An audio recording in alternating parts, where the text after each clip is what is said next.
Hello friends, welcome back to the my new video guys and my YouTube channel. Today friends we are going to talk about guys how can we disable dark theme in our Oppo phone. Guys, you want to disable guys your dark theme setting in your Oppo phone. So friend, how can you disable guys in this video friends? I am going to show you guys.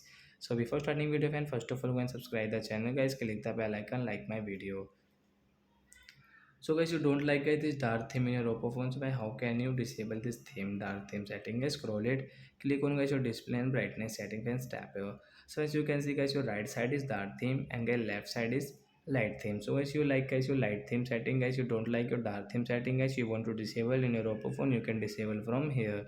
As you can see guys, this light theme guys, tap here. As you can just switch to light mode means light theme. Then guys you can see your background will white and guys you can see your dark theme will disable in your Oppo phone and guys your light theme will enable. So do you like light theme and do you like dark theme? Tell me on comment. Okay friends, bye friends, thanks for watching the video. Bye guys. Before going, please go and like the video. Bye guys.